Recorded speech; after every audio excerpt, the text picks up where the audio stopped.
Assalamualaikum warahmatullahi wabarakatuh. Bertemu kembali pada hari ini dalam mata kuliah Kemahiran Hukum Pratun, di mana untuk pertemuan pada hari ini masih menggunakan video record ataupun melalui learning yang nanti bisa dilihat untuk video pembelajarannya. Nah, mudah-mudahan besok tidak ada halangan, kita sudah mulai coba simulasi yang pertama, praktek daripada peradilan semuanya. Nah, namun pada hari ini kita akan membahas lebih dalam mengenai bagaimana pembuatan surat gugatan ke Pengadilan Tata Usaha Negara.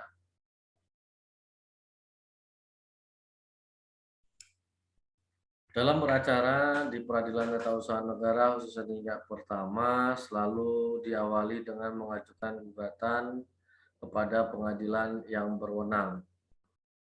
Mana gugatan adalah permohonan yang berisi tuntutan terhadap badan atau pejabat tata usaha negara dan diajukan kepada pengadilan untuk mendapatkan sebuah putusan. Nah, jadi diajukan kepada pengadilan yang berwenang mengadilinya sesuai dengan kompetensi relatif yang telah kita pahami bahwa peradilan tata usaha negara ataupun pengadilan tata usaha negara ini berada di wilayah kabupaten kota. Akan tetapi karena terbatasnya anggaran maupun para hakimnya, sampai saat ini pengadilan tata usaha negara hanya ada ataupun berkedudukan di ibu kota provinsi. Seperti Sumatera Utara berada di kota Medan. Nah, sedikit berbeda dengan gugatan pada hukum acara perdata, yang digugat adalah individu maupun badan hukum perdata. Namun di dalam gugatan petun yang digugat adalah badan atau pejabat tata usaha negara. Atau ada pihak lain yang berkaitan dengan objek daripada tun tadi. Apabila tidak ada, hanya cukup diajukan terhadap badan atau pejabat tun yang mengeluarkan ataupun yang menerbitkan keputusan tata usaha negara. Gugatan hanya dapat diajukan oleh seseorang atau badan hukum perdata. Dalam hal ini berarti subjek hukum. Dan tidak dimungkinkan terjadi gugat-menggugat antara badan atau pejabat tata usaha negara. Isi gugatan hanya terbatas pada suatu macam tuntutan pokok, yaitu agar katun yang disengketakan batal atau tidak sah. Nah, jadi intinya ataupun pokok daripada tuntutan adalah menyatakan keputusan tata usaha negara dinyatakan tidak sah atau batal demi hukum. Dalam gugatan tun ini tidak ada antara badan tata usaha negara dengan badan tata usaha negara yang bersengketa. Yang ada adalah antara subjek hukum yaitu individu dan badan hukum perdata dengan badan atau pejabat tata usaha negara.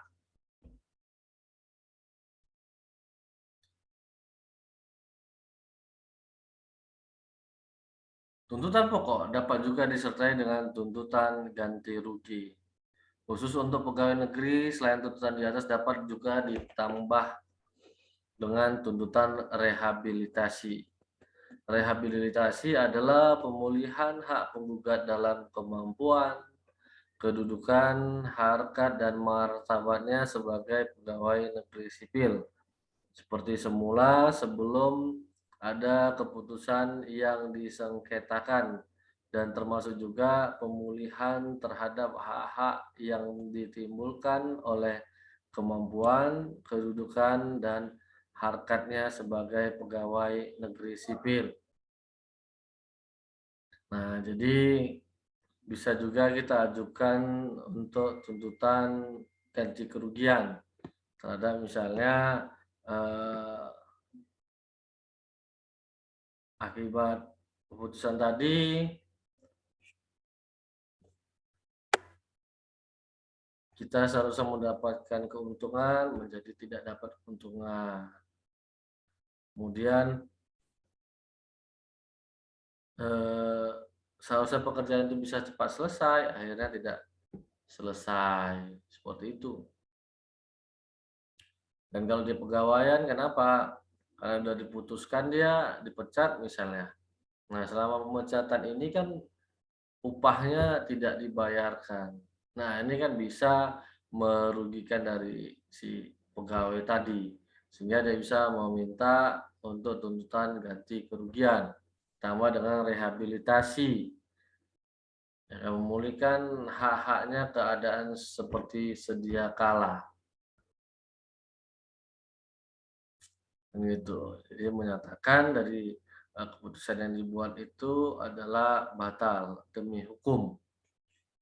Nah, ini selain daripada permintaan tadi pembatalan, juga bisa dimintakan ganti kerugian. Gugatan diajukan kepada pengadilan yang berwenang yang daerah hukumnya meliputi tempat kedudukan tergugat. Jika tergugat lebih dari satu badan atau pejabat tata usaha negara dan berkedudukan tidak dalam satu daerah hukum pengadilan, maka gugatan diajukan kepada pengadilan yang daerah hukumnya meliputi tempat kedudukan salah satu badan atau pejabat tun tersebut.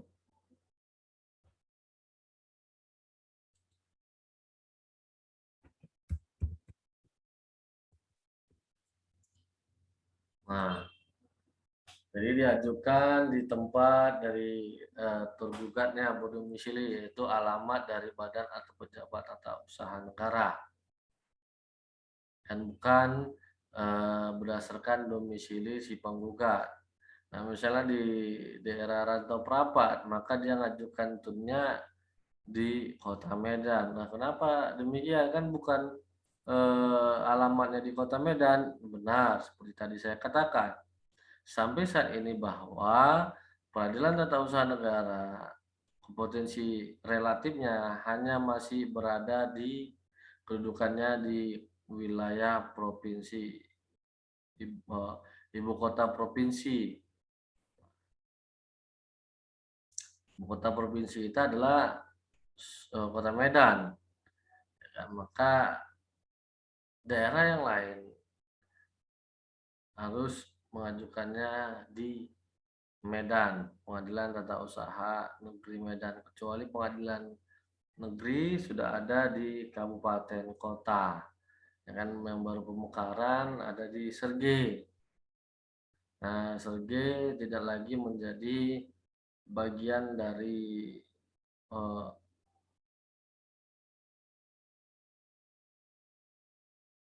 pengadilan negeri Lumupakam ataupun Deli Serdang. Dulu dia masuk ke situ, sekarang sudah terpisah menjadi pengadilan negeri Serdang Bedage.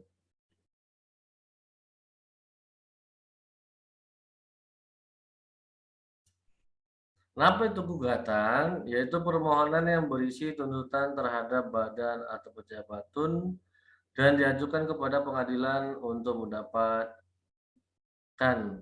putusan.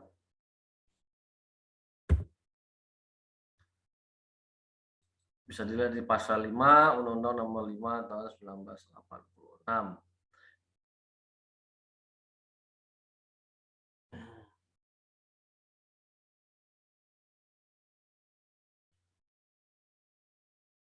Nah, gugatan Tun ini adalah mengajukan gugatan terhadap sebuah keputusan tata usaha negara yang diterbitkan yang menimbulkan akibat hukum bagi si eh, individu atau badan hukum perdata. Yang menjadi pertanyaan adalah apakah seluruh objek sengketa tun, terutama katun ini bisa langsung diajukan ke pengadilan atau tidak. Nah, ada beberapa ketentuan bahwa terhadap perkara-perkara tertentu, objek sengketa tun harus diselesaikan terlebih dahulu melalui proses alternatif penyelesaian sengketa. Gitu. Nah, kenapa? Menurut Undang-Undang Nomor 5 atau 86, terhadap kartun yang mengenal adanya upaya administratif disyaratkan lebih dahulu menempuh saluran administratif yang tersedia. Kartun yang akan mengenal upaya administratif, gugatan langsung ditujukan kepada petun tingkat pertama. Jadi kalau dia ada upaya administratif, maka ditempuh dulu seperti eh, pemecatan PNS, maka ada di situ sebelum penyelesaiannya ada upaya administratif, ada keberatan, dan ada banding administratif. Sama seperti salah satu kampus di Kota Medan yang telah dinyatakan tutup oleh kementerian. Apabila dia ingin membantah hal tersebut, maka dia harus bisa membuktikan melalui upaya administratif terlebih dahulu. Ada upaya sampai dengan banding di dalam peraturan Menteri Tenaga Kerja tersebut. Jika tidak ada peraturan perundang-undangan yang menyediakan upaya administratif, sengketa itu dapat langsung diajukan ke petun. Petun bertugas dan berwenang memeriksa, memutus, dan menyelesaikan sengketa tata usaha negara di tingkat pertama.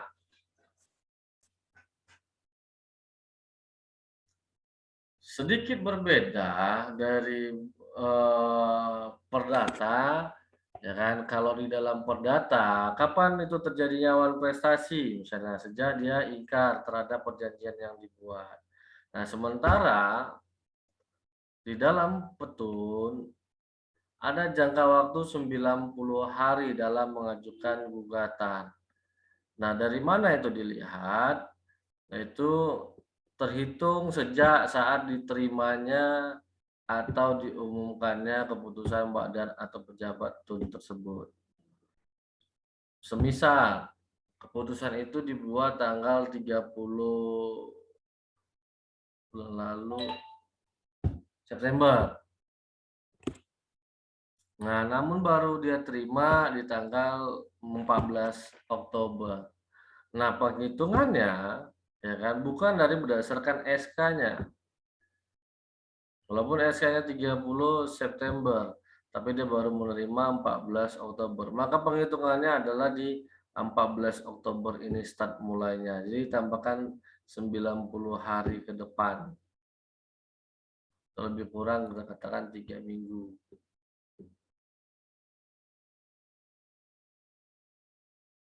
Nah, apabila diabaikan jangka waktu 90 hari ini, maka gugatan akan dinyatakan daluarsa karena telah melampaui jangka waktu 90 hari. Nah, hakim tidak akan bisa mudah untuk tertipu terhadap jangka waktunya. Itulah harus benar-benar hakim meneliti apakah jangka waktunya masih terpenuhi apa tidak. Nah, di dalam isi gugatan yang paling penting adalah bagaimana kita memastikan positanya itu telah memenuhi standar. Isi gugatan yang pertama adalah identitas penggugat, di samping itu judulnya paling utama, gugatan apa, kepada siapa dia. Sedangkan untuk identitas penggugat hanya nama, kewarganegaraan, tempat tinggal, dan pekerjaannya saja. Umur, agama, status perkawinan, itu tidak diperlukan. Yang diperlukan adalah nama lengkap, warganegaraannya apa, karena ini berkaitan dengan negara. Kemudian tempat tinggal dan pekerjaan. Nah, sedangkan identitas tergugat adalah nama, jabatan, dan tempat kedudukan. Misalnya apa? Gubernur Sumatera Utara, Kepala Dinas Pendidikan Sumatera Utara. Nah, itu dia maksudnya ada. Jadi yang digugat bukan Budi selaku Kepala Dinas Pendidikan Provinsi Sumatera Utara. Salah. Bukan Bapak Edi Ramayadi selaku Gubernur Sumatera Utara. Jadi yang digugat itu adalah jabatannya, bukan individu yang menjabatnya. Nah, itu yang harus dipahami oleh mahasiswa sekalian.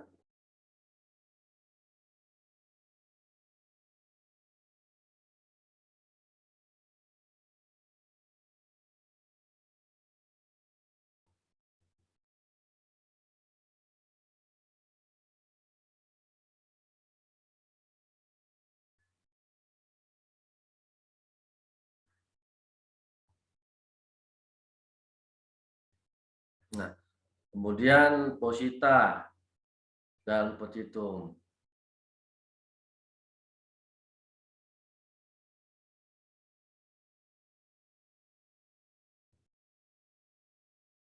Nah, positanya ini harus berisi ini.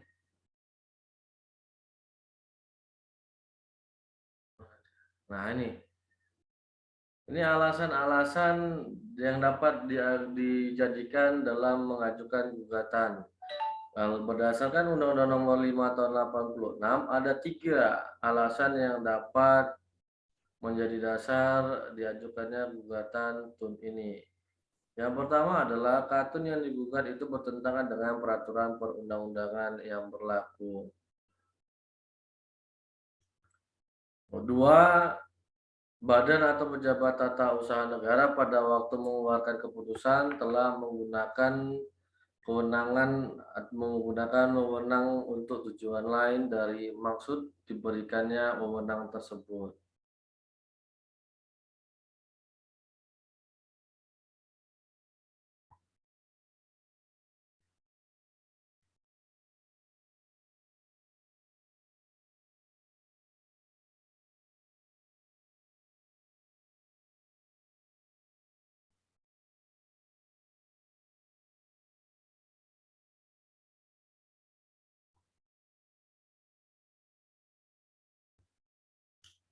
Nah, jadi badan atau pejabat tata usaha negara pada waktu mengeluarkan keputusan telah menggunakan wewenang untuk tujuan lain. Jadi dia diberikan melampaui batas kewenangannya dan menilai secara subjektif bukan objektivitas, misalnya seperti itu. Jadi tidak boleh, ya kan, atau bukan wewenangnya. Nah, masih ada pejabat lain atau badan lain yang berwenang untuk mengeluarkan keputusan itu. Ya kan, ataupun ada syarat-syarat yang lain yang belum dia penuhi.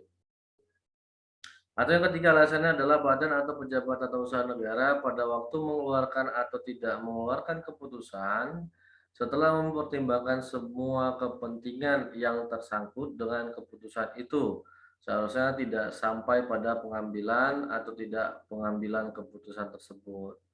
Nah, ini melampaui batas kewenangannya ataupun syarat-syarat yang diperuntukkan dalam mengajukan dalam membuat keputusan tadi tidak dia penuhi, ya kan? Ataupun penyelesaiannya bukan kepada akhir dari pemecatan misalnya, tetapi hanya sanksi administratif. Namun hal ini tidak dilakukannya, sehingga mengakibatkan ada kerugian bagi si individu.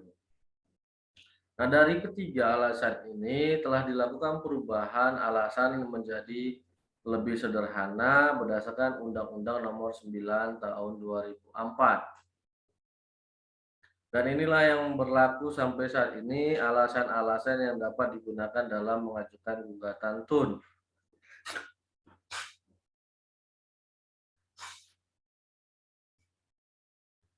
Yang pertama adalah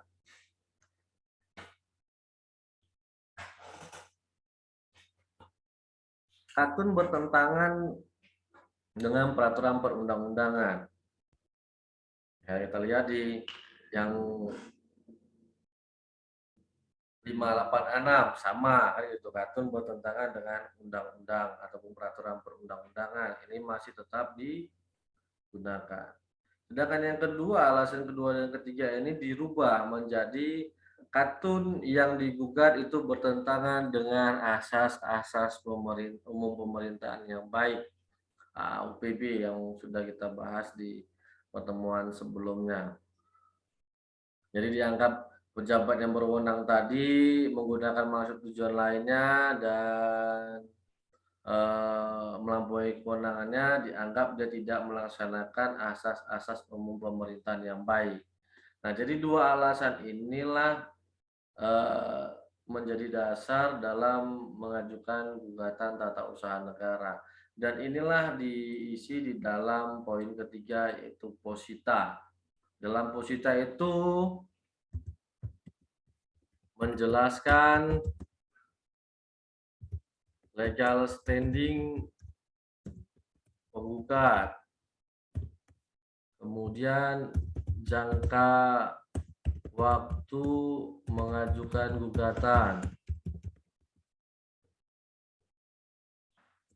masih terpenuhi. Ketiga adalah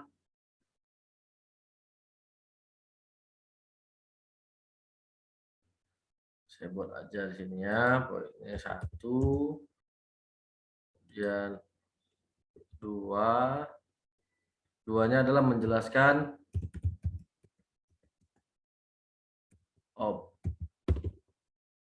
objek gugatan.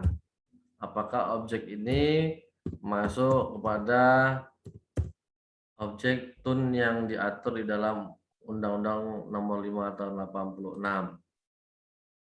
Kemudian jangka waktu mengajukan gugatan, dan yang keempatnya adalah alasan gugatan.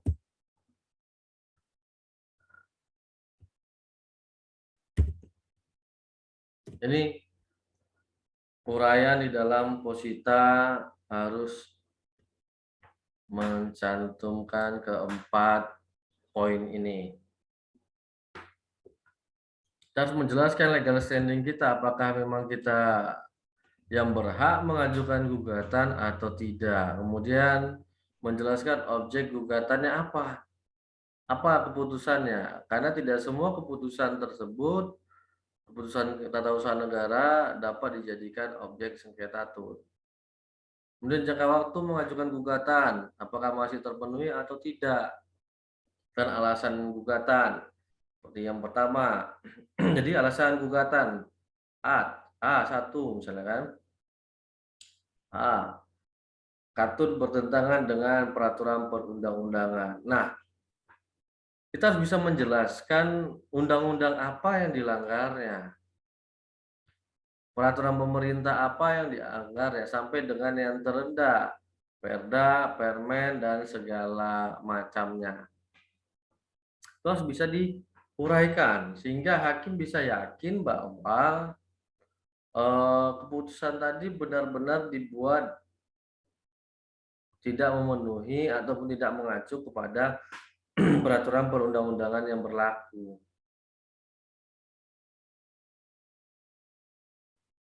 Nah, seperti itu.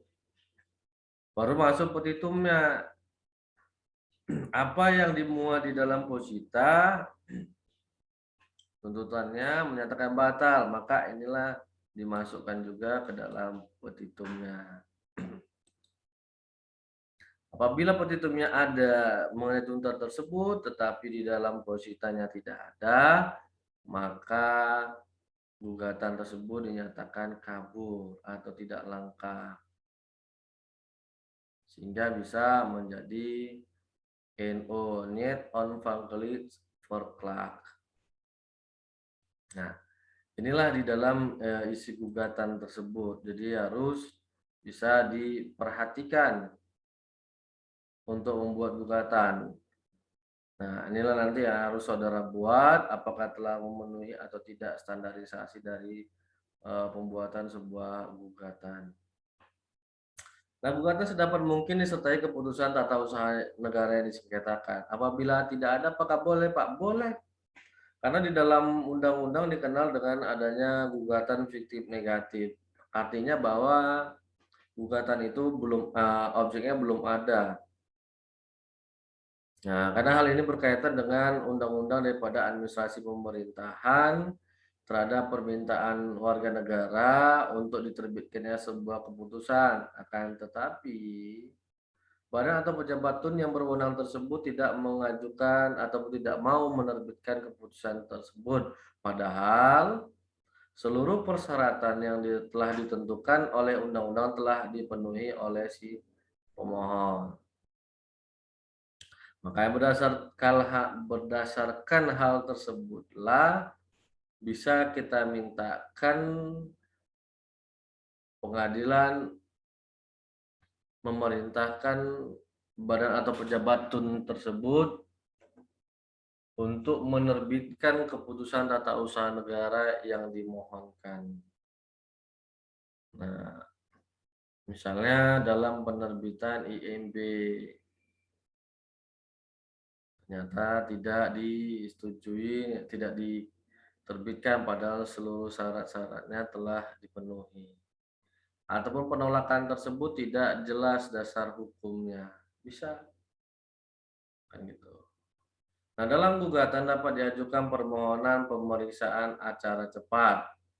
Dalam gugatan dapat diajukan permohonan skorsing atau penundaan atau penangguhan keputusan tata usaha negara. Jadi bisa dia dimintakan penundaan, kemudian pemeriksaan acara cepat berkaitan misalnya dengan pemecatan pegawai negeri sipil. Karena kalau lama-lama bisa kasihan untuk keluarganya tidak memiliki nafkah. Ya, kan? Atau penundaan pelaksanaan keputusan tadi. Karena kalau dijalankan maka banyak timbul kerugian yang diderita oleh si penggugat. Bisa, tetapi harus jelas alasan-alasannya. Untuk mengajukan gugatan, penggugat wajib membayar biaya perkara yang besarnya ditaksir oleh panitera pengadilan. Setelah penggugat membayar uang muka biaya perkara, gugatan dicatat dalam daftar perkara oleh panitera pengadilan. Selambat-lambatnya dalam jangka waktu 30 hari sesudah gugatan dicatat, hakim menentukan hari, jam, dan tempat persidangan dan menyuruh memanggil kedua belah pihak untuk hadir pada waktu dan tempat yang ditentukan.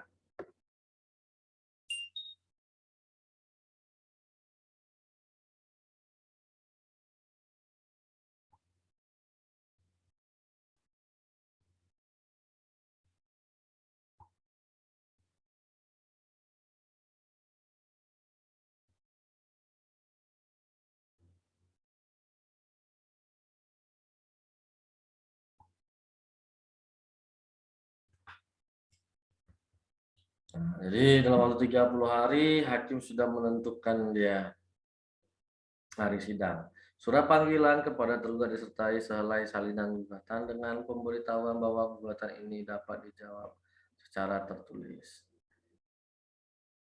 Nah, katun selalu dianggap sah menurut hak hukum selama tidak ada keputusan hakim yang menyatakan sebaliknya. Oleh karena itu, gugatan tidak menunda atau menghalangi dilaksanakannya keputusan badan atau pejabat tun. Nah, tetapi penggugat dapat mengajukan permohonan agar pelaksanaan katun itu ditunda selama pemeriksaan sengketa tun sedang berjalan sampai ada keputusan pengadilan yang memperoleh kekuatan hukum tetap. Permohonan dimaksud dapat diajukan sekaligus dalam gugatan dan dapat diputus terlebih dahulu dari pokok sengketa. Namun jika permohonan tersebut baru diajukan setelah tingkat pembuktian selesai, akan sulit diterima karena dapat karena pada tingkat pemeriksaan itu sudah saatnya untuk menentukan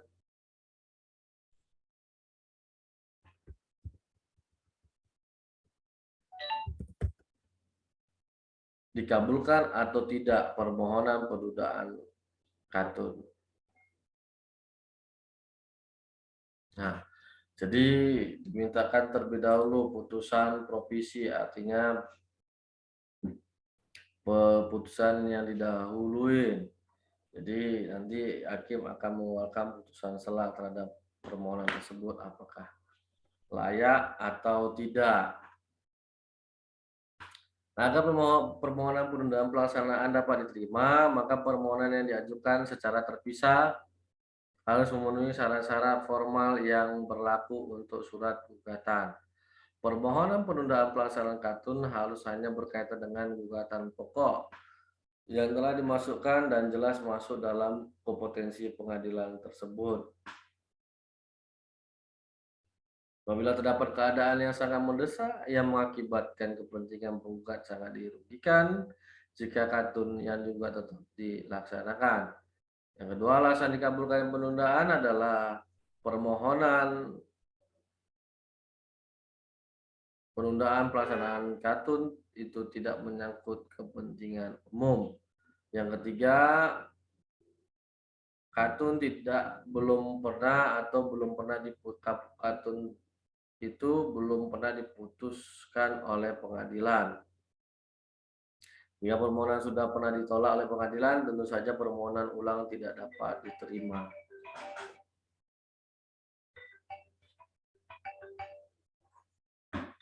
Nah, jadi ini untuk syarat-syarat dalam mengajukan gugatan. Sampai di sini kita lanjutkan. Apabila ada pertanyaan dapat diajukan melalui online. Demikian, assalamualaikum warahmatullahi wabarakatuh.